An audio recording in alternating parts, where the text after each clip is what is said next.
Welcome back to Mr. Giant Reacts to Ting and Ting and Ting. I'm Mr. Giant, and someone suggested I watch this one, and it's called Tengrism, Original Religion of the Turks and Mongols. I hope I pronounced that right. Okay, let's get right into this. Let's YouTube and simmer. In which god did the Turks actually believe before they accepted Islam? In the so-called Bitik, the Book of Divination, which was written in the 9th century in East Asia, a certain name drops many times throughout the text, Tengri. This being is, in one passage, described as the god of the Turks. It is him who the Turks and other steppe peoples like the Mongols and Huns prayed to before converting to other religion. Thus, the original religion of all Turkic peoples, i.e. the Anatolian Turks, Kazakhs, Tartars, Uyghurs, and their cultural ancestors, was Tengrism, a religious system built around its name giver. Tengri is the omnipotent ruler of the eternal blue sky, a being who, unlike other religions, has not been personified. This entity took on a similar role in the cosmology of Tengrism as, for example, the deity An for the Sumerians, Eknaton for the Egyptians, or Zeus for the Greeks. But whereby Zeus was only one of... You know, how come they never really have like African gods and stuff in there? Because I mean, there was a religion there, you know, and most people see it as black magic now because, you know, along the way it's been demonized, you know what I mean? But voodoo was one of the main religions there, and I know there were sublet religions all through there, but they are never mentioned here, you know what I mean? I did a lot of research into voodoo. Not because I want to work spells and do all of that, you know what I mean? Just the origin. It's from West Africa. And I did do a video on that. I'm going to link it on this one here. But, you know, they had the gods of the sun and gods of the earth and god of the sky, you know, same thing like, you know, Greek mythology and all these other religions that are there. But they seem to always get left out in the equation. And it's quite possibly because of all the years of demonizing of what they believe, you know what I mean? But that's sort of like an interesting kind of vibe there, I think, you know? I might delve into that even more. The gods mentioned to be depicted as a human-like figure. The prime gods, so to say, An or Tengri, do not have any personality traits. Yet, it is difficult describing Tengri's role in this religion without using some kind of personification. Tengri sees and hears everything. However, Tengri is not explicitly a punitive god. If someone had lived a morally good life, he would definitely be treated well in the afterlife. Someone who has consistently misbehaved would have to bear the consequences and go through the many levels of the underworld until he would have to answer to its godlike being, Erlik. This is the first aspect that makes Tengrism so unique. Despite its seemingly monotheistic orientation, there are many other divine beings such as Erlik or Umai, the protector of all unborn children and equated with Mother Earth. Is it me, or it seems like all religions in its inception have a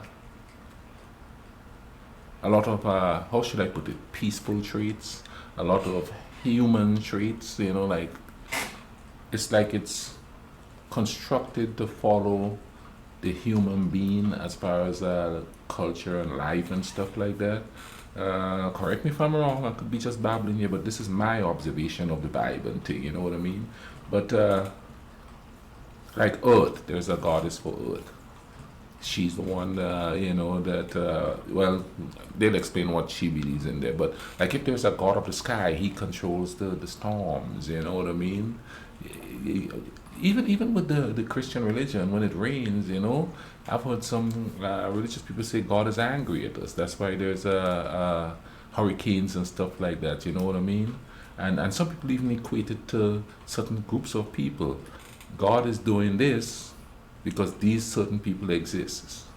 I remember that back in 2016 during the election here, where they said all the hurricanes that are happening in Florida was a result of gay people, you know. So people, it's funny how, you know, how people just use religion and twist it up to sort of solidify what they think human beings should be or should do or should say or should act. You know what I mean? Let's keep going here. Let's see what this vibe is on the scene here. People whose souls were not at rest at death are reborn and given a second chance to live a decent life. The souls of all other people are partially transferred into things in nature. Trees, mountains, rivers, and lakes are inhabited by the so-called earth-water spirits, the Yersu, who are supposed to ensure a balance between nature and man and watch over mankind. Tengrism was the dominant religion of the Central Asian steppes long before Christ's birth, and thanks to the European Huns, Avars, Igok Turks, Magyars, and Bulgars, it reached as far as Europe. Gradually, the Bulgarians adopted Christianity. The Huns were completely assimilated in Central and Eastern Europe and basically vanished from the history books. And other Tengrists, such as the Turks, slowly adopted liberal forms of Sunni Islam. Although almost all Turkic peoples now belong to other faiths, and the Mongols have officially sworn allegiance to a certain variation of Buddhism, elements of Tengrism can be seen today. For example, many customs of Tengrism is still practiced in Turkic-speaking countries. Oh. From Turkey to Kazakhstan, among the Yakuts in Siberia, as well as the Tatars in the Crimea. Certain rules of behavior after the birth of a child, and before the funeral of a family member. The decorating of wishing trees, sacred numbers such as 7 and 40, and the shaman drum. See, that's so cool that that this is saying that certain elements of Tengrism,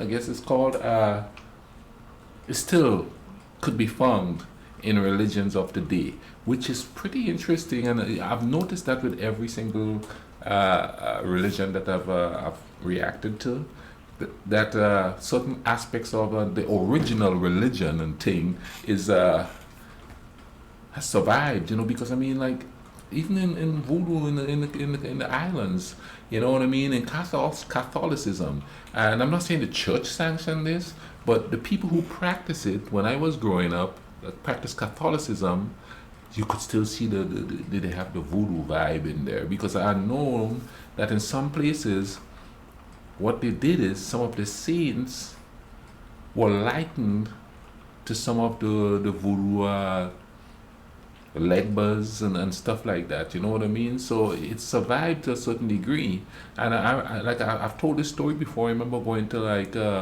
older folks' house and see that correlation of using some aspects of voodoo within the Catholic Church and thing, you know, and it's really interesting how that happens.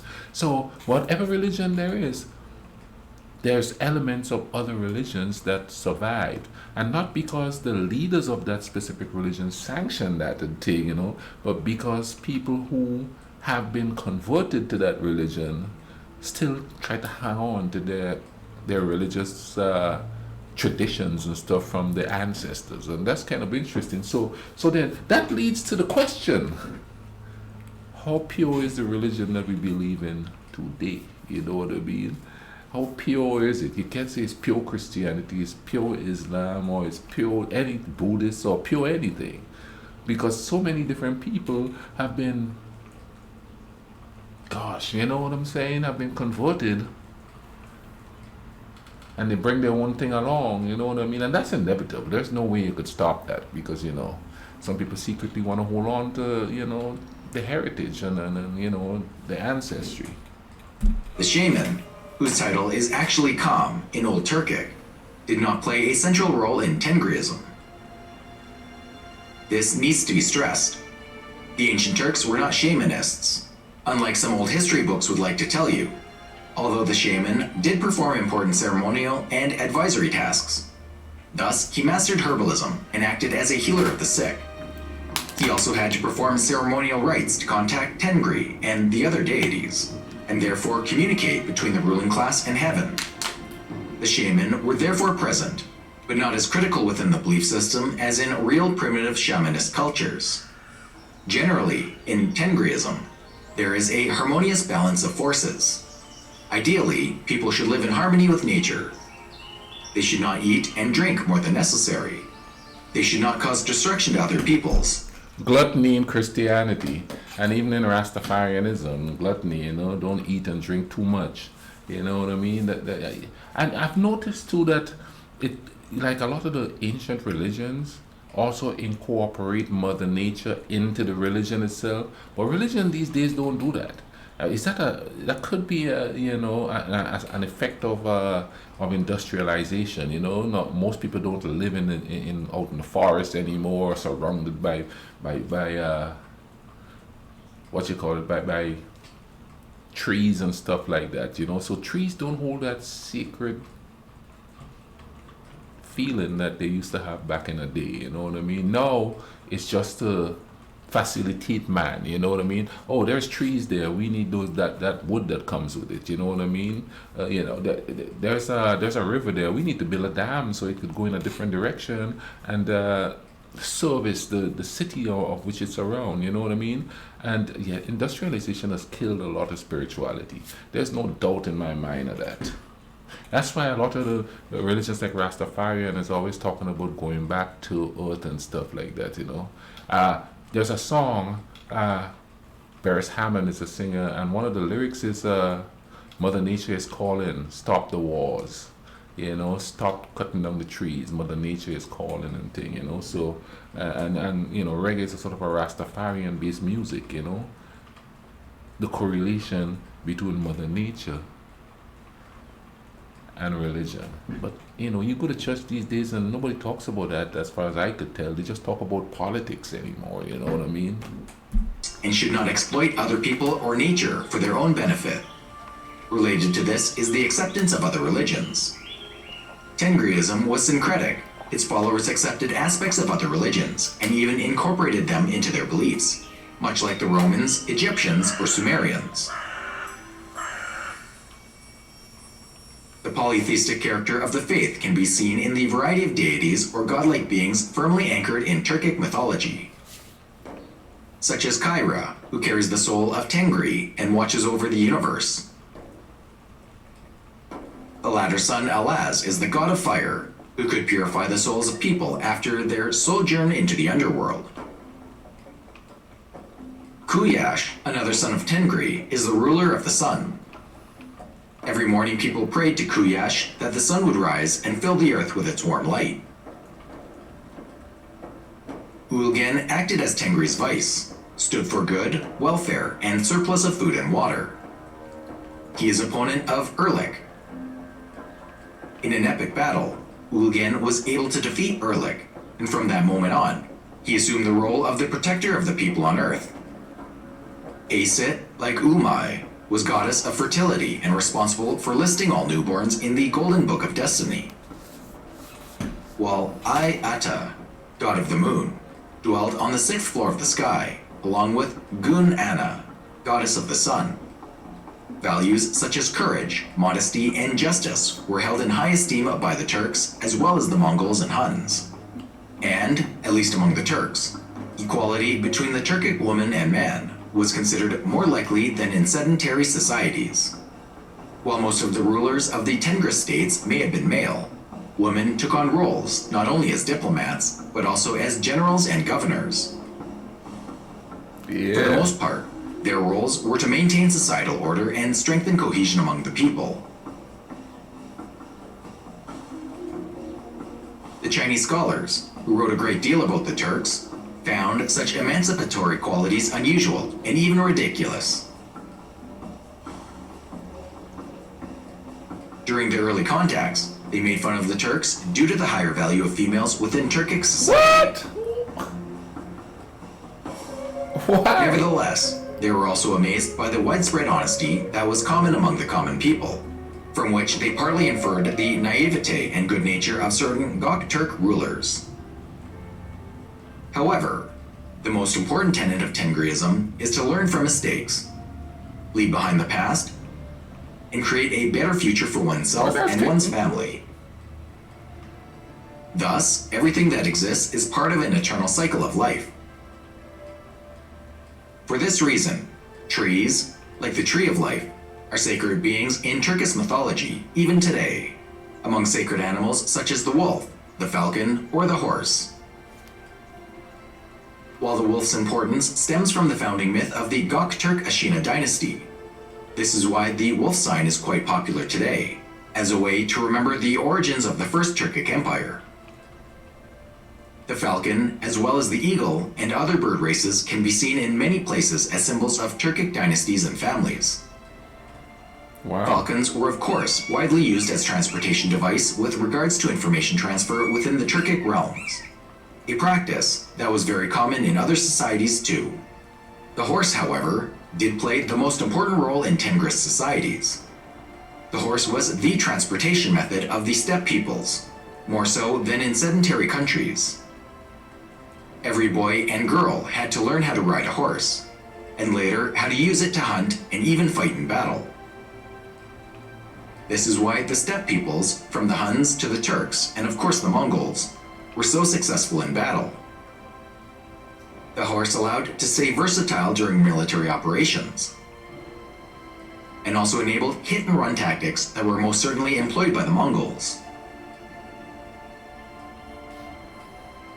Man is as much a part of this world as plants or animals, but unlike them, he can of course intentionally harm his environment. Therefore, humans must observe certain rules in order to maintain the balance of powers. Someone who must go to the underworld after death is not trapped there forever. Instead, the souls are allowed to ascend to the afterlife after their punishment has been served and settle on the third floor of the afterlife. Wow. Wow. Well, that's The cool. afterlife and the underworld each have 7 floors. Tengri dwells on the highest floor of heaven, and Erlik on the last floor of the underworld. Connected to this is the idea of the Tree of Life, the axis mundi of Turkic mythology, which connects heaven and hell with earth, and allows ascent and descent between these worlds. Oh, interesting. The Turks thus shared in their cosmology a concept that exists in the Scandinavian countries of Europe, and Tengri bears striking similarities to the Sumerian god Dingir, as well as Dias, the sky god of Indo-European mythology. Over the centuries, however, this polytheistic religion became more and more specific. In the time of Genghis Khan's Mongol Empire, Tengri was not only the highest, but the only really important entity who ruled over the fate of all people. Not without reason did the Mongolian emperor begin each of his speeches to his soldiers before a battle with the legendary words, "We have gathered here under the eternal blue sky, Tengri, the creator of our people, the almighty lawgiver." While exchanging letters with European leaders, and even the Pope, the rulers of the Mongol Empire always started their texts with this famous sentence, and could be interpreted as a religious creed. In any case, Tengriism is not dogmatic. Someone who constantly praises Tengri but leads an antisocial life must pay Erlik a visit after death. But another who would not have prayed to Tengri or even ever thought of himself, someone who is perhaps a follower of other religions, but who did leave a good life, would be rewarded by Tengri. Oh, wow. Wow. The details of social order, rights and prohibitions of the people within a nation must be worked. You know, I must stop it here because, you know, the question is, it's sort of evolved into this monotheistic thing. And then it became heaven and earth, you know what I mean? But I've noticed a lot of religion have steps, you know? And even the Catholic Church got purgatory, you know what I mean? Which they don't pay much attention to anymore as far as I'm concerned. I don't hear Catholics talk about purgatory much anymore. Maybe in other countries and in third world countries and stuff.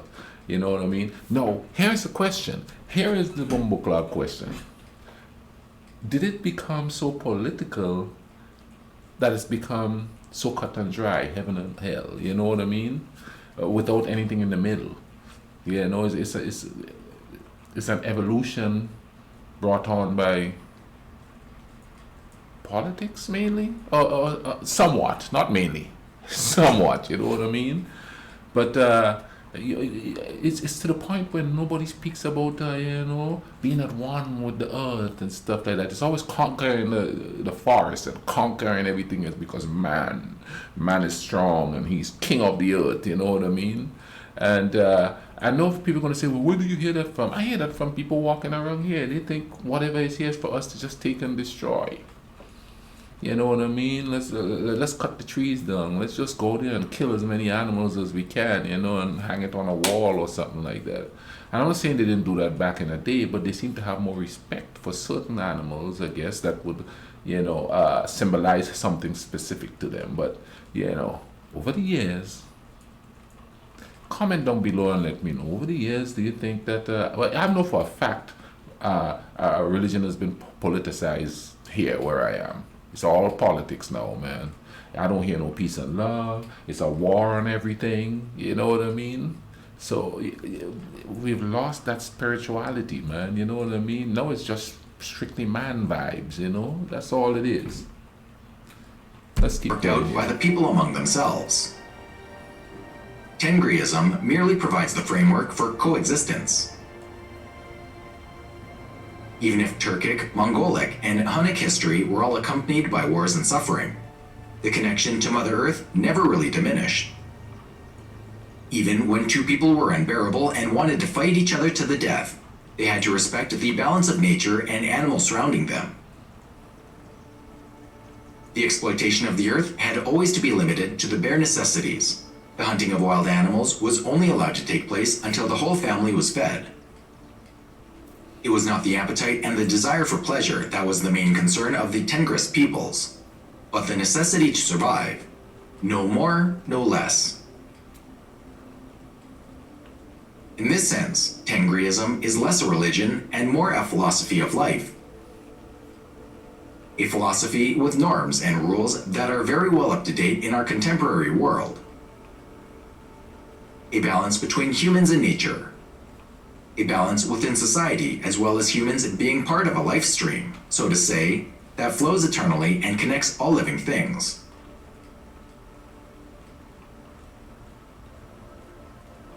While Tengrism does borrow a lot of elements that we could mark as fantastical, it does profoundly summarize motifs and beliefs from all over the world. There is no holy book for this so-called religion. Everyone must figure out for themselves how to live their lives. Please, let's do. But in times of despair or even agony, Tengri could very well become a point of orientation to guide the people to a better life. Yeah. A better life. Then again, one cannot help but indeed personify Tengri. Perhaps because, like in almost all other religions, we as humans feel safer when we know that somewhere in the sky, a conscious entity has been watching over us all the time. This was a quick summary of Tengrism, the ancient religion, or rather philosophy, of all peoples in the Eurasian steppe. Since this channel, Khan's Den, is focused on Turkic history, all points made were told from a Turkic perspective. Okay, man, thank you all for watching this with me and thing. I'm gonna leave a link in the description so you all could go check this out. This was immensely interesting, you know what I mean, and I'm glad I watched it. Thank you for suggesting this for me, whoever did, and hope you all are taking care of each other, man. Hope we're trying to live in harmony out there, in harmony with ourselves and with nature. Cool runnings, people.